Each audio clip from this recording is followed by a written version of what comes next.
today I'll be demonstrating a practical way to calculate the yardage of your yarn. If you have a partial ball of yarn, or if you have a ball that you found in the back of your closet with no tag, this will be a really accurate way to determine how many yards you have, and you'll be able to figure out what you can do with it once you have that number.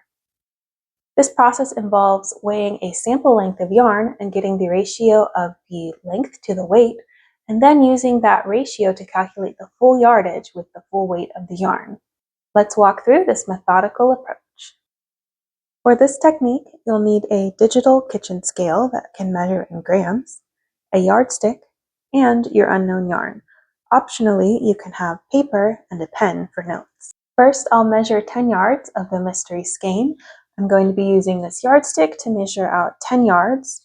So you want to hold the string at the top and wrap 10 times, making sure not to pull it too tight. You don't want to stretch the yarn. So here we have 1, back around to the top is 2, and then we're going to repeat this 5 times. That's 4, 5, 6, 7, 8, 9, 10. So we have our 10 yards. So we'll take it off, and I like to kind of fold it around like this. That way it'll fit on the scale better. The formula we're using is length of sample divided by weight of sample multiplied by the total weight of the yarn, which includes the sample weight. This will equal the total yardage. This works because we're establishing a consistent weight to length ratio by measuring a precise sample length, weighing it, and then applying that ratio to the total weight. We can calculate the full yardage with good accuracy. This method is more reliable than using a reference yarn because we're working with the actual yarn in question, eliminating variables that might exist between different yarns.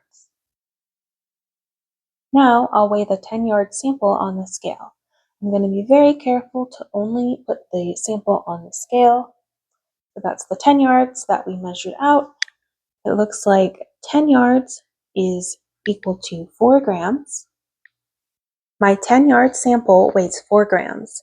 This tells me that for this particular yarn, 10 yard equals 4 grams, or 2.5 yards per gram. Next, I'll weigh the entire ball of yarn. The yarn weighs 51 grams. To calculate the total yardage, I multiply this weight by our yard to gram ratio. The yarn weighs 51 grams. To calculate the total yardage, I multiply this weight by our yards per gram ratio. 51 grams times 2.5 yards per gram equals 127.5 yards. So this ball contains approximately 127 yards of yarn. With this information, you can now make informed decisions about potential projects. If you want to find suitable patterns for this yardage, Ravelry has an excellent advanced search feature where you can filter by yarn length. Simply select the yardage in the filter section, and the search will show you all the patterns that can be completed with your available yarn. This calculation method eliminates guesswork, prevents you from starting projects you don't have enough yarn to finish, and helps you make the most of the unmarked yarn in your collection. Here are some important considerations to ensure accuracy. When measuring your sample, maintain consistent tension without stretching the yarn. This ensures your measurement reflects the yarn's natural state. For bulky yarn, a 5-yard sample might be sufficient, while for finer yarns, you may want to measure 15 or 20 yards for greater accuracy. If your yarn has significant variation in thickness, consider measuring multiple samples for different sections and using an average. Always use the same measuring procedure throughout. If you're counting yardstick lengths, be consistent with how you wrap or lay the yarn.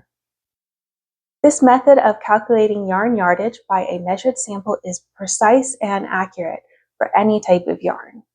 This method is especially valuable when working with homespun or specialty yarn that does not conform to industry standards.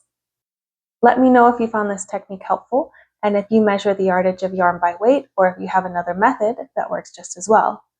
Let me know down in the comments below, and subscribe for more knitting tips and tricks. Until next time!